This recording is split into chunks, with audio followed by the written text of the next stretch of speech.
first ইয়ারে মাত্র তখন একদিন হচ্ছে আমরা এফডিসি দেখতে শুটিং দেখতে আমার ফ্রেন্ডদের সাথে তো আসার পর হয়তো একটু সুন্দর সুন্দর ছিলাম তো আমাকে হঠাৎ এক এই ক্যামেরাম্যান তখন হাত তো যে আসেন কিছু ছবি তুলে দেয় আসেন ছবি তুলুন পরের দিন সকাল পরের দিনে আসেন ছবিগুলো দিকে আপনি তো সুন্দর আপনি নায়ক হবেন কি বলে তো পরের দিন ছবিগুলো নিতে আসছি আমার ওই বন্ধুদের সাথে আসছি আসার পরে আমি সেই তার সাথে দেখা করে আমরা চলে যাচ্ছি এর মধ্যে একজন ডিরেক্টর ছিলেন বলু স্যার তিনি এসে হাত ধরছে আমাকে তো খুঁজতেছে কোথায় গেছে আমি তো অবাক হয়ে গেলাম কি আমি কি করলাম আমাকে খুঁজতেছে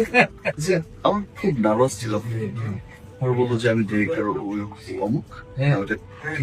সিনেমা বানাচ্ছি তো তুমি করবা আমি তো বাসায় আমি যেহেতু একটাই ছেলে ইন্টার ফার্স্ট ইয়ারের মতো করতে আমার বাবা তো কোনোভাবেই রাজি এর অনেক বছর কিছু বছর আগে তো আমাদের সালমান ভাই মারা মোটামুটি সব ফ্যামিলিতেই একটা আতঙ্ক যে সিনেমাতে গেলে মারা যায় রাজি না পরে আমি আমার মাকে রাজি বাকি কি বললেন উনি আবার বললেন যে তোমার বাবাকে নিয়ে আসো অসুবিধা নাই মাত্র 3 মাস সময় লাগবে 3 মাসের মধ্যে সিনেমা কমপ্লিট হচ্ছে তুমি আবার পড়াশোনার জন্য ইন্টার ফার্স্ট ইয়ারে পরে আমার আম্মাকে রাজি করো না আম্মা আবার 3 মাসের আপনি আম্মারে কিভাবে রাজি রাজি করাইছি বলছে যে খুব রাগের আম্মার সাথে তো একটু অভিমান করা যায় মাত্র তো 3 মাস সময় লাগবে আমি মাত্র ইন্টার ভর্তি দিলাম তা আমাকে দেন আমি 3 মাস পরে আমি আবার পড়াশোনা তো করবোই ঠিকঠাক করবো সাম্মা রাজি হয় না আবার এক পর্যায়ে কনভিন্স ভালো একটু কনভিন্স করতে পারেছি দেন তারপরে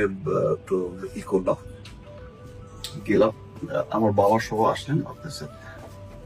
যথারীতি 3 মাসের সময় চাইলেন তো 3 মাস শেষ আমার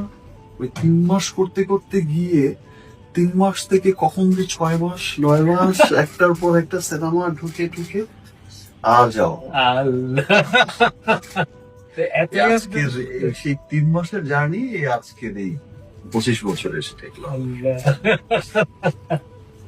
আপনারটা কি হয়ে গেল আপনার জার্নি কি একেবারে একদম টার্গেট ছিল যে আমি জার্নালিস্টই হবো না আমি বিখ্যাত মানুষই হবো তবে আপনার গল্প মিলাই বলি আমি তো সৌভাগ্য